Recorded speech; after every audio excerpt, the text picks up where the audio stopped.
footistes fans de rap, c'est le retour des podcasts rap. Alors vous allez me dire, ça fait peut-être longtemps que j'en ai pas fait, et c'est pas faux. Dernière en date, il y a 2 mois après la sortie de l'album de Gringe. Non, ça fait pas 2 mois, ça fait 1 mois, pardon, pour son album En Forlune. D'ailleurs, toujours dispo, et je vous le conseille, comme je vous l'ai dit, de l'acheter.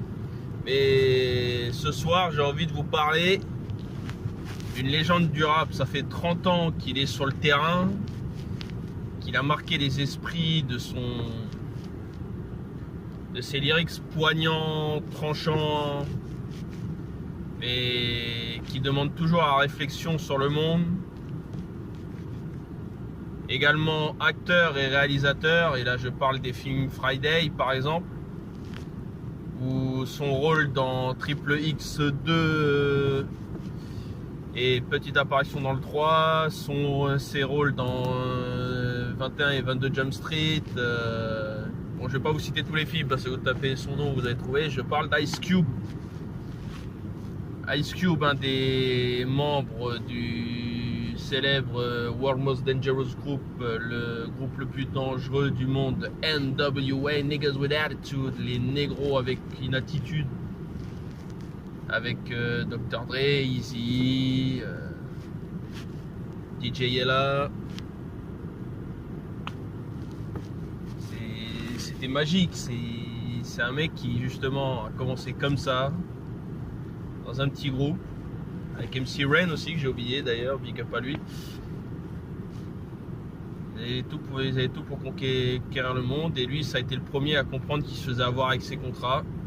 Alors il a créé sa propre structure, et 30 ans plus tard, il a réussi à faire ce que beaucoup de rappeurs n'ont pas réussi à faire aujourd'hui. C'est-à-dire qu'il a continué à être artiste, il a continué à écrire des films aussitôt qu'il a joué dans son premier film qui était Boys in the Hood, qu'il a fait sa trilogie Friday, qu'il a fait 2-3 petits films dans Les Rois du Désert avec George Clooney.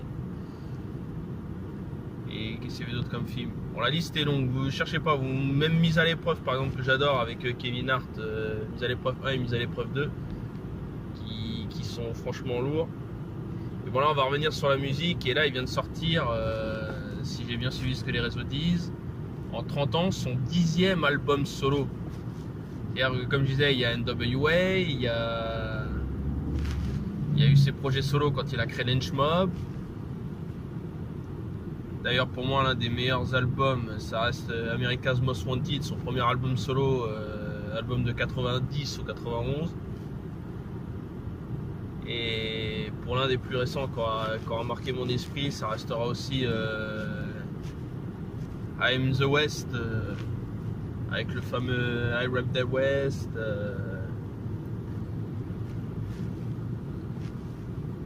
You Don't Know Who I Am, Make Me On Your Own. C'est aussi les albums West Side Connection avec Mac 10 et Dubsy, WC. C'est pour moi l'une des légendes les plus marquantes de sa génération. C'est vrai que c'est la génération Dr. Dre, Snoop Dogg, vous savez, c'est l'époque Ruthless, Defro, l'époque Public Enemy, c'est tout plein de trucs, et franchement je pense que c'est l'un des rappeurs qui a une carrière que personne ne peut dépasser aujourd'hui, à part peut-être Eminem aujourd'hui dans son propre, qui a commencé par un délire complètement décalé pour devenir un rappeur assez sérieux. Et moi ce que j'aime bien chez Ice Cube, c'est le fait de voir qu'il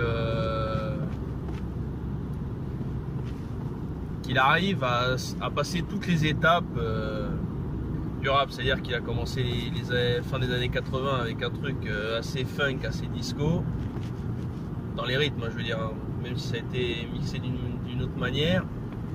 Ensuite, il y a eu quand même une petite époque, quand on est rentré dans les années 2000 et qu'on a trouvé de plus en plus de styles de rap, il a fini par réussir à rentrer dans le moule des sons des années 2000, comme Snoop Dogg, vous me direz, mais tout en restant très West Coast, quoi. Même les années, donc comme je disais, il y a 2010, quand il sort son album I Am The West, Ça reste très proche de son style à lui, mais c'est pour moi un des albums qui m'aura marqué le plus de sa carrière solo. Je parle bien solo.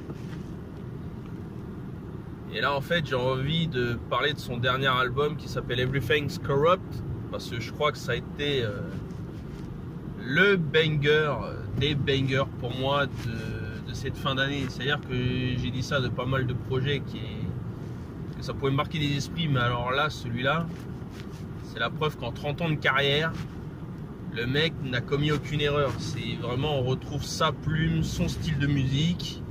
C'est-à-dire qu'à une époque où tout le monde veut de la trappe, où tout le monde doit soi-disant s'adapter, je sais pas quoi, lui il arrive à dire, moi je m'adapte à tout, mais je garde mon identité quand même. Je vais pas me punir pour me punir, quoi.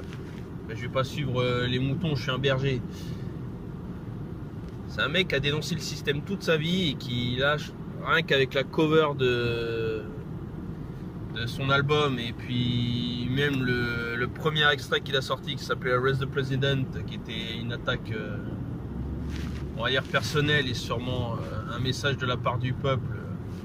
Parce que moi je trouve qu'il représente le peuple d'en bas.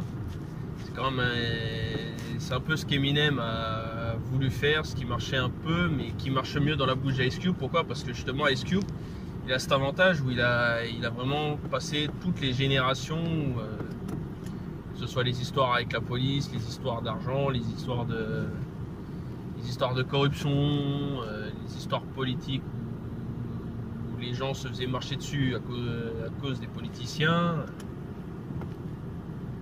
On va dire qu'il a vraiment suivi toutes les époques, et je pense que, disons que chez nous on a NTM, aux États-Unis ils ont Ice Cube.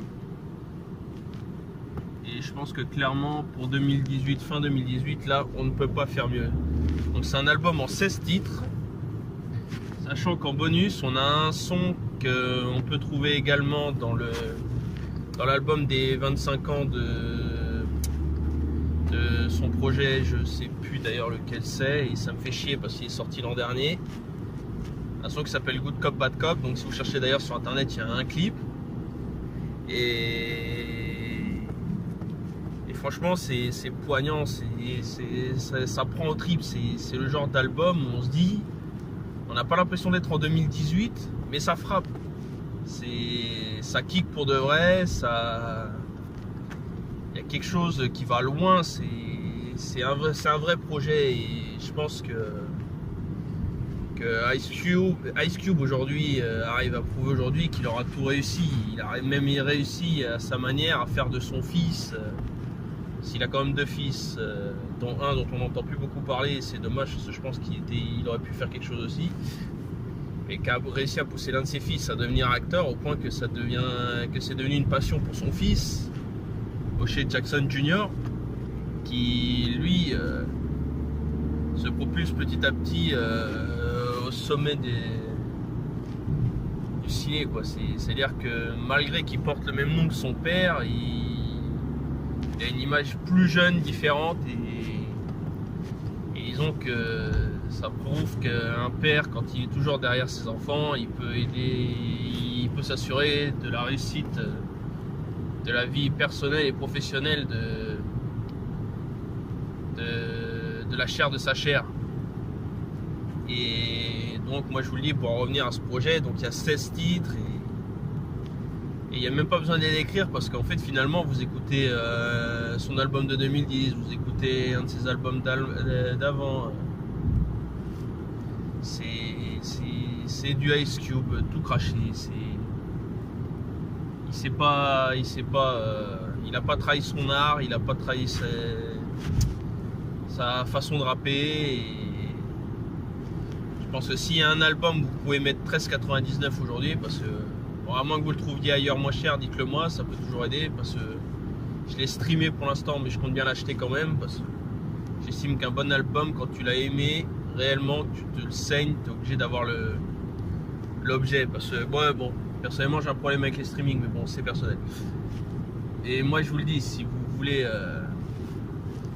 si vous me faites confiance, n'hésitez pas, achetez-le et donnez-moi vos avis en commentaire, parce que franchement, puis même si vous validez l'artiste en lui-même, n'hésitez pas à le dire en commentaire, parce que je pense qu'on a beaucoup à dire. On parle pas beaucoup de l'ancienne génération et des fois on oublie que derrière, même si on n'entend pas parler tant que ça, ils sont encore talentueux et ils ont encore beaucoup de choses à apprendre à la nouvelle génération.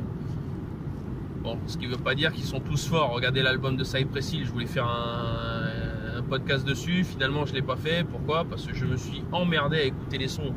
C'est-à-dire qu'au niveau des lyrics, bon, ça colle avec ce qu'ils ont fait jusqu'ici depuis tout leur début de carrière, mais clairement j'ai trouvé ça un peu trop lent. On dirait des mecs qui se sont amusés à baisser, à réduire la vitesse et à fumer joint sans joint pour finalement s'enterrer avec un album qui, pour moi, je pense, aurait pu être mieux travaillé encore derrière, quoi.